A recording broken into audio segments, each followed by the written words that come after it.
오늘 예수 그리스도 없는 성탄절을 멈추라 세 번째 시간인데, 오늘은 예수님과 함께하는 평화, 그 에이레네라는 말씀으로 우리 하나님 말씀 전합니다. 이번에 성탄절은 잠시 멈추어서 우리의 신앙을 좀 돌아봤으면 좋겠어요. 내가 지금까지 신앙의 길을 걸어가고 있는데 예수 없는 그 길을 걸어가고 있는 것은 아닌지, 아니면 진짜 예수와 함께하는 그 예수의 길을 걷고 있는지, 특별히 이번 성탄절에는 이 세 번의 시간을 통해서 우리가 계속해서 그 부분을 한번 확인하고 있습니다. 우리가 저 시간에는 우리는 말씀으로 세상을 창조하신 그 창조주 되신 하나님이신 그 예수님이 말씀이 육신이 되어 이 땅에 오셨다고 했어요. 말씀이 육신이 되어 오셔서 무슨 일을 하셨다고 했죠? 우리가 지난 시간에 인간이 죄를 통하여서 하나님의 계획을 망가뜨려 놓았죠.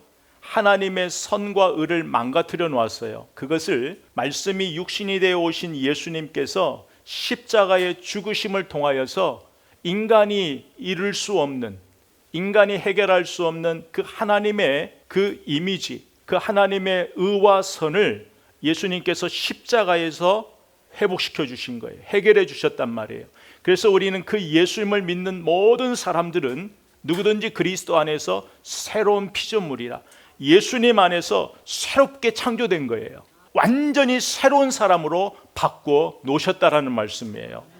정말 저와 여러분 안에 거듭거듭 확인하는 거예요. 그 살아계신 예수님이 계시냐는 거예요. 아멘이에요. 그렇다면 그 살아계신 예수님이 분명히 내 안에 계신다면 내가 아니라 그분이 내 안에서 역사하심을 통하여서 그 예수 그리스도를 믿는 사람들은 반드시 변화된 삶을 살아가는 거예요. 예수님이 우리를 그렇게 이끌고 가신다라는 거예요. 그렇다면 저와 여러분 안에 예수 그리스도가 계세요. 예수 그리스도를 우리가 영접했어요. 예수 그리스도를 믿어요. 그러면 말씀이 육신이 되어 오신 그 하나님이신 예수님이 저와 여러분 안에 살아계시면 첫 번째, 두려움을 이기는 삶을 살게 돼요. 성경에는 원리가 있어요. 그중 하나가 뭐냐면, 하나님은 무슨 일을 하실 때에 항상 먼저 말씀을 하세요. 아담과 하와에게도 하나님이 먼저 말씀하셨죠. 여러분, 하나님의 경고가 없는 심판은 없어요. 홍수 심판도 하나님이 경고의 말씀이 있었죠. 애굽의 멸망도 하나님의 말씀이 있었어요. 이스라엘 백성이 포로로 끌려가는 그 이유도 하나님의 경고의 말씀을 듣지 않아서예요. 그런가 하면 하나님의 말씀을 들었을 때에, 순종했을 때에는 반드시 그 약속의 말씀이 그 인생 안에, 그 민족 안에 복으로 임한다라는 거예요. 항상 말씀이 들렸을 때 그 말씀을 순종하는 자들에게 주시는 은혜가 있어요. 아브라함이죠. 하나님 말씀에 순종하기 전에 하나님 말씀이 임했어요. 그 말씀을 들을 때에 갈 바를 알지 못했지만 아브라함이 하나님의 말씀을 쫓아갔어요. 모세가 애굽으로 가는 것이 두려웠어요. 그러나 하나님이 모세에게 말씀하셨죠. 나는 스스로 있는 자다. 내가 너를 저곳에 보낸다. 내가 너와 함께 하겠다라는 말씀을 듣고 거부했던 모세가 애굽을 향하는 거예요. 여호수아가 정복을 앞두고 두려워 떨고 있을 때에 하나님이 너는 마음을 강하게 하라, 담대히 하라, 내가 너와 함께 하리라, 이 말씀이 주어졌단 말이에요. 그 말씀을 듣고 그 말씀에 순종할 때에 하나님이 원하시는, 하나님이 목적하신 하나님의 말씀대로 이루어지는 것을 우리는 성경을 통해 너무나 잘 알고 있어요. 말씀대로 심판이 임해요. 말씀대로 회복이 임해요. 말씀대로 구원이 임해요. 이 말씀을 여러분의 마음에 딱 믿으면 우리 삶에 어떤 일이 닥쳐요, 우리가 버겁고 힘들고 우리가 흔히 말하는 염려, 걱정거리가 덮쳐도 그 순간에, 물론 두렵고 떨리는 마음이 있지만 그 순간에 그 문제를 바라보는 것이 아니라 이 원리를 아는 사람은 이 상황 전에 하나님이 나에게 주신 사인을 찾아요. 그게 말씀에 있어요. 그래서 말씀을 찾는 거예요. 그게 무엇인지를 모르면 그 하나님의 뜻을 찾기 위하여 성경을 펼쳐 말씀을 보는 거예요. 그리고 기도하는 거예요. 그 말씀을 붙잡고. 여러분, 오늘 말씀도 꼭 목자들에게 두렵고 떨릴 수밖에 없는 지금 상황이 오고 있어요. 근데 그 두려움과 그 떨림을 인간이 감당하지 못하니까 하나님이 천사를 보내서 미리 말씀하시는 거예요. 그게 오늘 본문의 말씀이에요.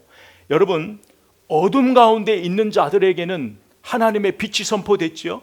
그런 것처럼 두려움에 떨고 있는 자들에게는 하나님이 항상 평화의 메시지를 던져요. 오늘 말씀 8절에 볼까요? 그 지역의 목자들이 밤에 밖에서 자기 양떼를 지키고 있었을 때예요. 그런데 9절에 보니까 주의 사자가 곁에 서서 주의 영광이 그들을 비추매. 여러분, 주의 영광이 그들을 비출 때에 그들이 크게 무서워하는지라. 그때 천사가 10절에 무서워하지 말라. 보라, 내가 온 것은 백성에게 미칠 큰 기쁨의 좋은 소식을 너희에게 전하노라. 아멘. 여러분, 이게 성경의 원리예요. 여러분, 이게 우리가 볼 때에는 주의 영광이 비추는데 왜 두려워할까라고 생각하죠. 여러분, 예수님이 이 땅에 오시기 전에 우리 인간은 주의 영광을 보면 살 수가 없는 인생들이에요. 여러분, 한번 구약 아시잖아요. 구약을 보면 구약에서는요, 주의 영광을 본다라는 것은 죽음이란 말이에요. 하나님의 영광을 본다라는 건요, 누구에게는 심판이에요. 근데 누구에게는 구원이에요. 은혜예요, 복이에요.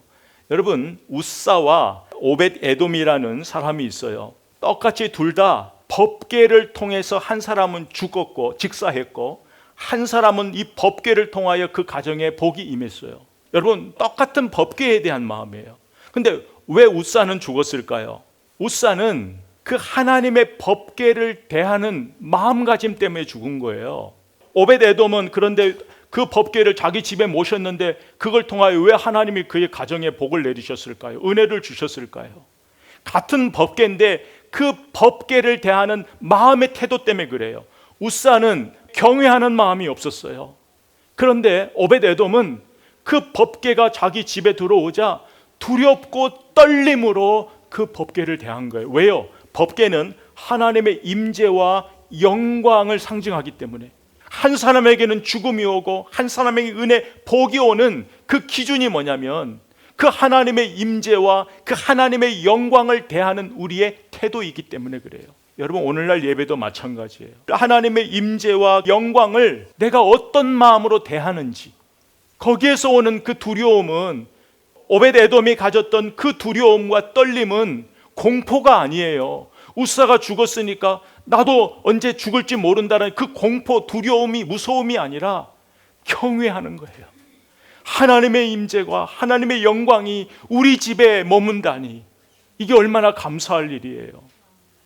죽음의 두려움 때문이 아니라 진짜 우리가 하나님을 두려워해야 돼요. 진짜 하나님을 경외하는 마음으로 하나님을 섬겨야 돼요. 그런데 우리가 하나님을 경외하는 마음이 아니라 하나님과 우리의 관계가 말씀을 순종하지 않으면 그 어떤 그 공포 때문에 우리가 하나님을 섬긴다면 우리는 늘 세상에도 매여 있고 교회 안에 와서도 자유함이 없고, 하나님을 경외하는 마음이, 하나님을 진짜 두려워하면 세상을 두려워하지 않아요. 세상에 묶이지 않아요.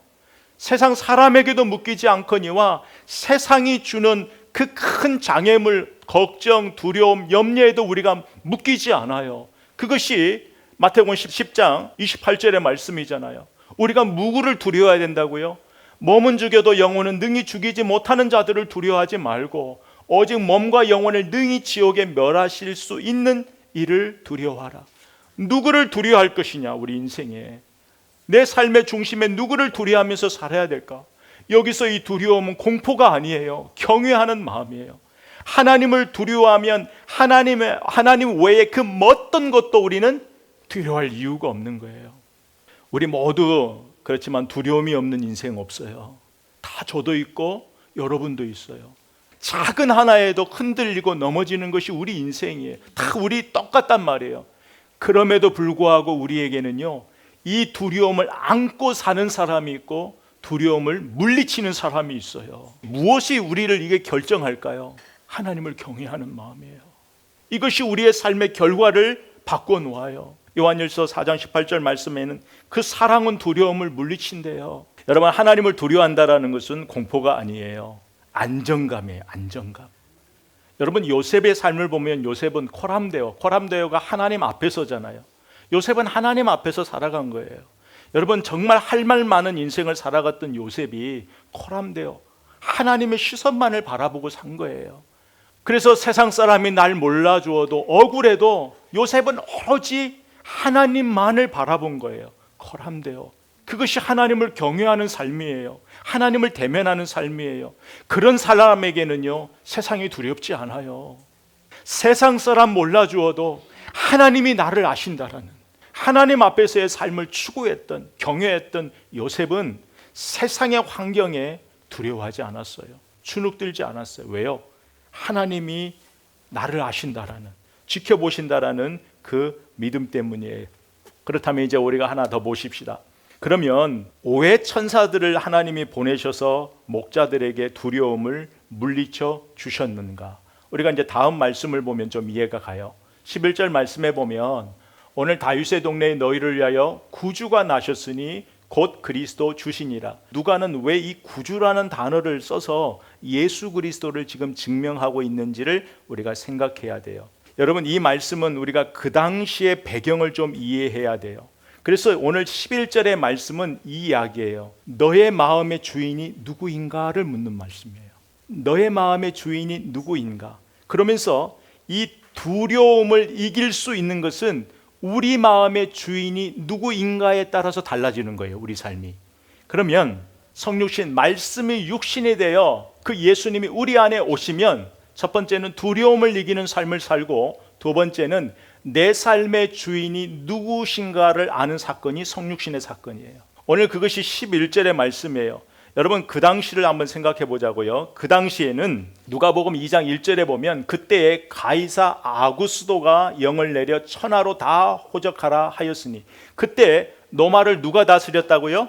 가이사 아구스도. 이 가이사 아구스도를 우리가 로마 황제를 역사적인 이름으로 하면 아우구스투스죠. 이 아우구스투스를 그 당시 로마 사람들은 신처럼 여겼어요. 왜냐하면 아우구스투스가 오랜 전쟁을 마무리했어요. 그리고 그 나라 안에 종전, 내전을 마무리했어요. 그리고 정치를 너무 잘했어요. 그래서 많은 사람들은 우리를 구원해주고 진정한 우리에게 평화를 가져다 주는 것은 누구시다? 아우구스투스. 그래서 아우구스투스를 그 당시에는 구주로 부른 거예요. 구주. 신격화했단 말이에요. 백성도 그를 찬송했어요. 신격화했어요. 자기 자신도 자기를 신격화한 거예요.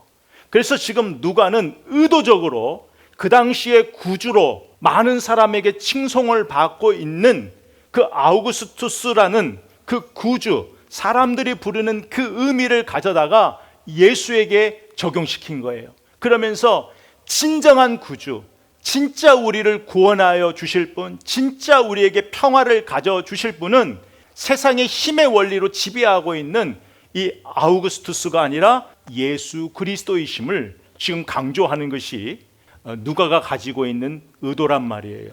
우리가 이런 배경에서 우리가 이 말씀을 이해를 해야 돼요. 여러분, 한번 생각해 보세요. 그날 예수님만 태어났을까요? 그날 얼마나 많은 아이가 태어났을까요? 그런데 누가 구주인지를 모르잖아요. 그래서 오늘 말씀, 천사가 하나의 사인을 주죠. 12절에 너희가 가서 어디에? 강보에 쌓여 구 위에 누워있는 아기를 보리니 이것이 너희에게는 표적이니라. 사실은 조금 성경적 지식만 알면 알 수 있어요. 왜냐하면 미가서나 이사야에서 보면 다 이 말씀을 하시거든요. 이 말씀이 성취된 것 뿐이에요. 그러나 인간은 말씀을 몰라요. 말씀을 기억하지 못해요. 말씀을 마음에 두지 않아요. 그래서 천사가 표적을 준 거예요. 하나의 사인을 준 거예요. 수많은 아이 중에 누가? 강보에 쌓여 있는 그 아이가 진짜 너희를 구원할 그 예수 그리스도, 구주, 메시아임을 지금 누가가 이렇게 설명을 하고 있는 거예요. 여러분, 세상 사람들이 기대하는 메시아는 적어도 아우구스투스처럼, 로마 황제처럼 그 세상의 힘의 권세로 다스리는 무슨 징조가 있어야 될 거 아니에요. 만약에 예수님이 그 구유에 누인 아기로 오지 않고 그냥 구름 타고 오셔서 천둥 치시면서 그렇게 오셨다고 한번 생각해 보세요. 그래서 그 예수를 믿지 않는 사람은 그냥 바로 그냥 우사처럼 직사한다고 생각을 해보세요. 많은 사람들이 예수님을 어떻게 바라봤을까요? 많은 사람들이 예수를 받아들였을 거예요. 근데 그것은 하나님이 원하는 방법이 아니죠. 두려움 때문에, 공포 때문에, 죽음 때문에 예수를 받아들이는 것은 그건 하나님이 원하시는 방법이 아니었지요. 아우구스투스가 가지고 있는 그 구주의 개념은 불안한 거예요. 언제 변할지 몰라요. 언제 바뀔지 몰라요.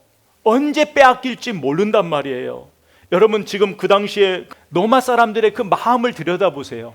얼마나 불안했을까요? 그 힘이 언제라도 나에게 향할 수 있는 거예요. 얼마나 불안해요. 주님이 말씀하시는, 성경이 말씀하는 평안은 그런 게 아니란 말이에요. 세상이 줄 수 없는, 세상이 알 수도 없는 그 평화를 우리에게 주시겠다라는 거예요. 그런데요, 이제 문제는 예수님이 어떻게 오셨느냐? 방법을 따지다가 무엇에 이르지 못해요? 구원에 이르지 못하는 거예요. 어리석은 거죠.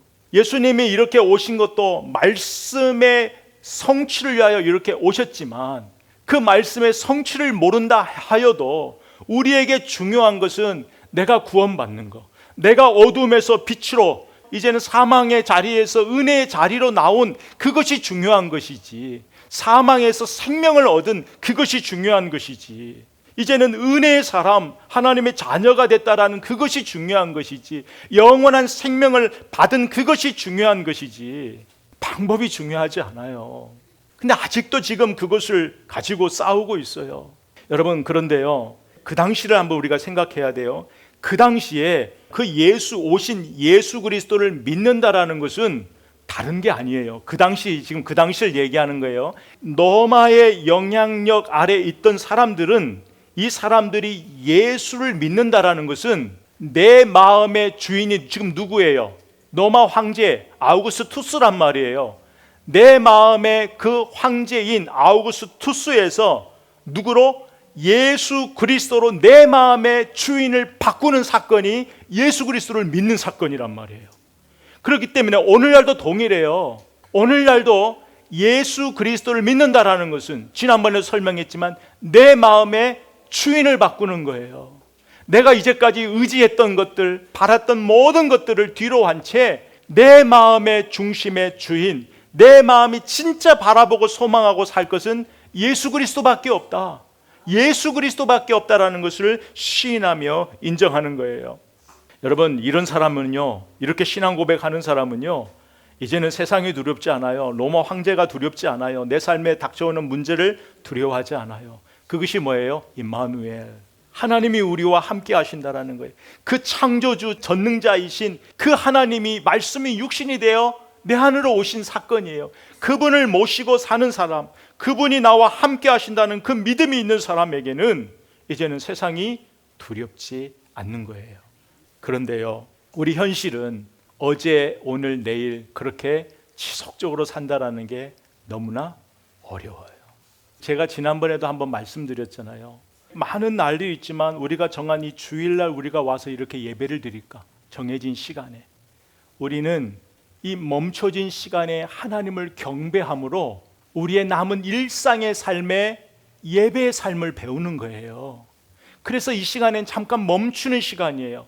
멈춰서 누구를? 하나님을 집중하고 하나님을 경배함으로 내 남은 모든 시간들이 예배자의 삶, 하나님을 경외하는 삶을 왜 살아야 되는지를 우리가 깨닫게 되는 것이 우리 예배 시간이에요. 여러분, 하나님이 세상을 창조하시고 다 완벽하게 하시고 인간들에게 안식일을 지키라 한 이유도 뭐라고 했어요? 멈추라는 거잖아요. 멈춰라. 멈추고 뭘 생각하라고요? 이 모든 것을 누가 창조하신 하나님을 기억하라. 너를 만드신, 너를 지으신 창조주를 기억하라는 거예요. 그분을 바라보라는 거예요. 그분을 경외하라는 거예요. 그분을 의지하라는 거예요. 그래서 우리가 기억해야 되는 건요, 우리가 인생을 살아가면서 너의 삶의 주인이 누구라는 것을 기억하라는 것. 그래서 우리 안에 신앙생활 하다 보면 또 시련이 올 때가 있고 어려움이 올 때가 있고 염려가 올 때가 있어요. 근데 그것을 이상히 여기지 마세요. 하나님은 그 시간을 통해서 우리에게 하나를 가르쳐 주시는 거예요. 무엇일까요? 너의 도움은 나밖에 없다라는 거예요. 진짜 너의 도움이 누구인지를 기억하라는 거예요. 근데 우리 인생이 버거운 일을 만나지 않고 염려, 내가 감당하지 못하는 일들을 만나지 않으면 하나님을 찾는 그 간절한 마음을 갖지 못해요. 우리가요. 그런데 그런 일을 겪어내면서 하나님을 간절하게 찾는 거예요. 한 번, 두 번, 세 번 그렇게 찾으면서 이제는 그러한 일이 없는 평온한 고요한 일상의 삶 가운데서도 무엇을 한다고요? 하나님밖에 없다. 내 삶의 도움은 하나님밖에 없다. 하나님이 나의 안전지대가 되어주시지 않으면 한날도 마음 편하게 살지 못하는 것이 인생이라는 것을 배우게 되는 거예요. 우리는 그 시간을 통해서 내가 어디에 붙어 있는지를 알게 되는 거예요. 여러분, 가지가 포도나무에 붙어 있지 않으면 죽어요. 당장은 살 것 같지만 시간이 지나면 죽어요. 열매를 맺을 수 없어요. 그래서 요한복음 15장 5절 말씀에 너희가 나를 떠나서는 아무것도 할 수 없다라는 것, 우리가 주님을 떠나서는 아무것도 할 수 없다라는 것을 무엇을 통해 배우게 하신다고요? 인생에 내가 버겁고 내가 감당하기 어려운 일들을 통해서 하나님이 그것을 배우게 하세요. 하나님은 우리보다 더 큰 그림을 보고 우리를 인도하세요. 그래서 여러분이 어떤 어려움과 어떤 두려움 일들을 만나도 거기에 당황하지 말고 거기에서 내가 어디 안에 있는지, 내가 지금 누구에게 붙어 있는지를 바라보는 거예요. 그 말씀이 육신이 되어 나의 구주가 되어 내 삶에 정말 주님이 오셨다면 그 주님이 내 안에 주시는 게 있어요. 그게 평안이에요. 그래서 우리가 세 번째 하나 볼 거는, 말씀이 육신이 되어 오신 그 예수님이 내 안에 계시면 이제는 정말 주님이 주시는 평화를 누리는 삶을 이제 비로소 우리가 알게 되고 살게 돼요. 그것이 14절 말씀이에요. 지극히 높은 곳에서는 하나님께 영광이요 땅에서는 하나님이 기뻐하신 사람들 중에 평화로다 하니라. 아멘. 여러분, 하나님이 인간의 몸을 입고 오신 건 정말 비참한 일이에요. 굴욕적인 일이에요. 우리 사람의 시선으로 보면. 그래서 예수님이 십자가에 딱 죽는 걸로 끝났다면 정말 비참한 거예요. 더 이상 논할 수도 없어요. 그러나 그 십자가를 통해서 예수님이 이루신 사건을 기억하세요. 그 십자가를 통하여 하나님 아버지와 단절됐던 저와 여러분을 하나로 회복시켜 주셨다라는 거죠. 이어 주셨다라는 거예요. 하나님과 우리의 관계를 하나로 만들어 주셨다. 이게 성경이 말하는 평화란 말이에요. 평화. 이것이 우리가 지난 시간에 배웠던 하나님의 자녀와 권세를 회복하는 것이고, 하나님의 자녀와 권세가 회복되는 사람의 마음에는 반드시 무엇이 있어요? 하나님 주시는 평화가 있어요. 주님 주시는 평화가 있어요. 이 평화는 세상의 힘의 논리로 왔다 갔다 하는 것이 아니에요. 불안한 게 아니에요. 언제 빼앗길지 몰라 노심초사하는 그런 것이 아니에요. 여러분, 여기서 말하는 이 평화는요, 우리에게 선택권이 없어요. 우리의 의지로 선택하는 게 아니에요. 평화는, 세상의 평화는 힘이 있으면 얻을 수 있어요. 누릴 수 있어요. 세상이 아니라 하나님이 주는 평화는 우리에게 선택권이 없어요. 여기 말씀을 잘 보세요. 하나님이 기뻐하시는 사람들이에요. 하나님이 선택한 사람들이에요. 예수 그리스도를 나의 구주 주님으로 영접한 사람들만이 누리는 평화를 말하고 있는 거예요. 하나님이 기뻐하시는 자들. 여러분, 그러니 그 하나님이 기뻐하시는 자들에게 주시는 그 평화, 그 평화는요, 세상이 빼앗지 못해요. 아무리 감추고 싶어도요, 감출 수가 없는 거예요. 예수님이 우리 안에 오면 그 예수님이 우리 안에서 일하신다고요. 변화를 일으키신단 말이에요. 여러분, 내 안에 변화를 누가 제일 먼저 알아차릴 수 있어요? 내 몸이 안 좋아요. 내 몸에 열이 생겨요. 내가 먼저 제일 느끼잖아요. 그런 것처럼 내 안에 예수님이 오시면 내 안에서 예수님이 뭔가 일을 하신단 말이에요. 그 일을 하시는데 그게 뭐냐면 평화예요. 어떤 상황에서도 나에게 평화를 주세요. 똑같은 문제를 보지만 예수 믿기 전과 후가 달라야 된 말이에요. 그걸 내가 느껴야 돼요. 내 마음이 느끼는 거예요. 그게 진짜 예수 믿는 사람인데, 그것을 빌립보서는 이렇게 얘기하죠. 빌립보서 4장 6절에 보면 아무것도 염려하지 말고 다만 모든 일에 기도와 간구로 너희 구할 것을 감사함으로 하나님께 아뢰라. 그리하면 모든 지각에 뛰어난 하나님의 평강이 그리스도 예수 안에서 너희 마음과 생각을 지키시리라. 이게 하나님이 주시는 평화예요. 그래서 이제 우리는 세상을 두려워하지도 않고요. 그리고 아우구스투스의 그 황제의 권한은 그것이 부럽지도 않아요. 그냥 우리가 감사하는 것은 임마누엘, 그 창조주 전능자이신 그분이 오늘도 나와 함께 하신다라는 이 사실, 이 은혜에 진짜 하나님 앞에 감사할 수 있는 사람, 그 사람이 하나님이 주시는 평화를 누리는 사람이에요. 그래서 여러분이 어떤 상황을 지나든지 간에 꼭 기억하셔야 돼요. 우리가 예수님을 믿는 신앙은 우리가 결과물을 만들어내는 것이 아니에요. 내 안에 주님이 일하고 계신다라는 것을 느끼는 것이 믿음이에요. 그래서 내가 때로는 연약하고 부족해요. 근데 여기서 바울의 고백을 잘 한번 생각해 보세요. 바울도 내 안에 영적인 것, 육적인 것이 싸우는 걸 가지고 힘들어했단 말이에요. 근데 중요한 것은요, 여러분이 뭘 알아야 되냐면 예수님이 여러분 안에 오시면 내 안에서 예수님이 일하고 계신다는 걸 내가 알아요. 갈라디아서 2장 20절 말씀처럼 분명히 내 인생을 내가 사는데 내가 사는 것 같지 않은 거예요. 내 안에 누가 사신다고요? 예수 그리스도가 나와 함께 사시는 것을 느끼는 것이 믿음이에요. 그것이 신앙생활이에요. 분명히 내가 살고 내가 하는데 내가 혼자 사는 것 같지가 않아요. 내 힘으로 하는 것 같지가 않아요. 내 안에 주님이 사는 것 같아요. 그걸 느끼는 게 그게 신앙생활이에요. 그게 믿음이에요. 그게 주님이 주시는 평화를 누리는 사람의 삶의 징표예요. 변화예요. 그래서 오늘 우리가 이 말씀을 기억하시면서 이제부터 이제 여러분에게 주어진 삶은 어떤 삶인가를 고민했으면 좋겠어요. 우리가 예수 그리스도 없는 성탄절을 멈추라 라는 이 주제 아래서 세 번을 봤어요. 예수님은 하나님이시요 창조주요 나에게 생명의 빛을 주시기 위하여 이 땅에 오신 분이다. 그리고 이 땅에 오셔서 나를 위하여서 십자가의 죽으심으로 하나님의 자녀의 권세와 그 하나님의 자녀의 특권을 회복시켜 주셨다. 그래서 나는 말씀이 육신이 되어 오신 그 예수님을 영접했을 때, 믿을 때에 세상이 줄 수 없는 그 평화를 누릴 수 있다라는 거예요. 그렇다면 이제 우리에게 주어진 삶은 여러분 꼭 기억해야 돼요. 이제 여러분 삶을 낭비하지 마시고 진짜 나에게 주신 기쁨, 나에게 주신 평화를 지식이 아니라 진짜 누리는 삶을 살아야 돼요. 어떤 상황에서도 그 누구도 흔들 수 없는 임마누엘, 그 주님이 지금도 나와 함께 하신다라는 그 믿음 안에서 누리는 평화. 이 평화가 우리 안에서 회복되기를 바랍니다. 이 평화가 회복된 사람만이 관계 속에서도 평화를 이룰 수 있는 거예요. 우리 힘으로는 도저히 안 돼요.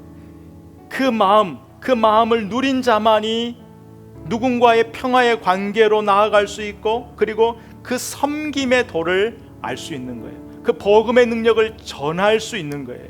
남은 한 주간뿐만이 아니라 우리의 남은 인생이 그 주님과 함께하면서 우리 안에서 일하시는 그 주님, 나에게 평화, 세상이 줄 수 없는 그 평화를 공급해 주시는 그 주님을 의지함으로 그 주님이 주시는 평안을 누리며 살아가는 그 복된 삶 되기를 주의 이름으로 선포합니다.